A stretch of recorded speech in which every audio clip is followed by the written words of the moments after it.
இன்றே டவுன்லோட் செய்து உங்கள் ஃபேவரட் ஷோக்களை என்ஜாய் பண்ணுங்க. சிவா, உங்களை ரெஸ்ட் எடுக்க சொன்னா எங்க போயிட்டீங்க? இன்னும் டேப்லெட் வேற போடல. இப்போ வலி எப்படி இருக்கு? ஓகேவா?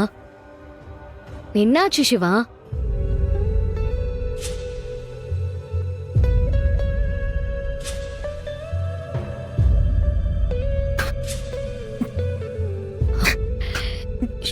சிவா, சிவா ஏன் அழறீங்க?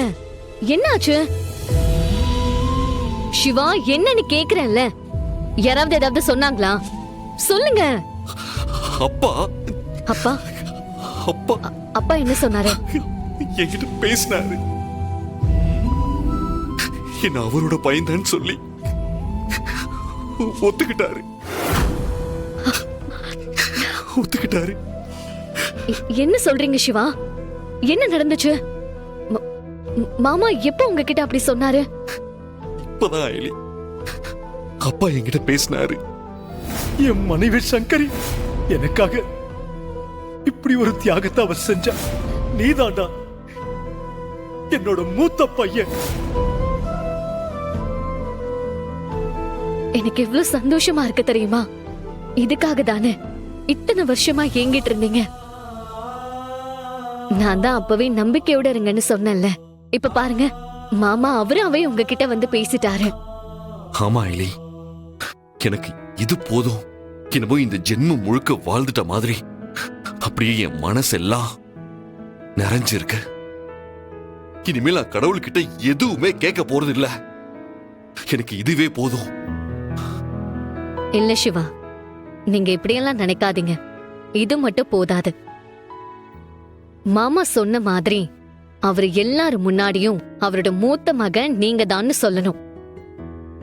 இங்க இருக்கிற எல்லாரும் உங்களை இந்த குடும்பத்தோட வாரிசா ஏத்துக்கணும். உங்களுக்கான அங்கீகாரம் கிடைக்கணும். அப்பா பேரு தெரியாதவன்னு சொன்னவங்க முன்னாடி உங்க அப்பா யாருன்னு நெஞ்ச நிமித்தி சொல்லணும். இதுவும் கண்டிப்பா கூடிய சீக்கிரம் நடக்கும். நம்பிக்கையோட இருப்போம்.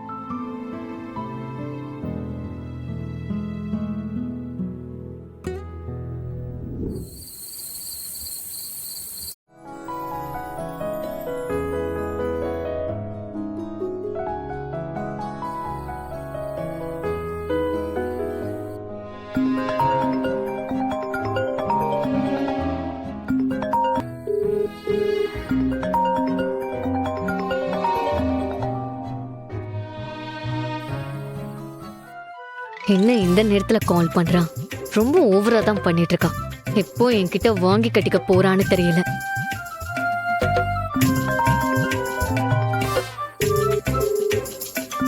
அட்டன் பண்ணலன்னா விடுறானா பாரு. இன்னைக்கு இவளுக்கு நேரம் சரியில்லைன்னு நினைக்கிறேன். என்ன போனே எடுக்க மாட்டேங்கிறான்?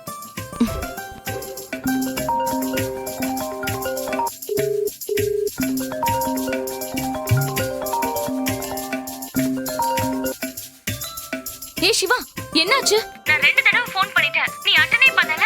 ஆமா, உனக்கு அடிபட்டுருச்சுன்னு சொன்னாங்க. இப்ப எப்படி இருக்க? பரவாயில்லையா?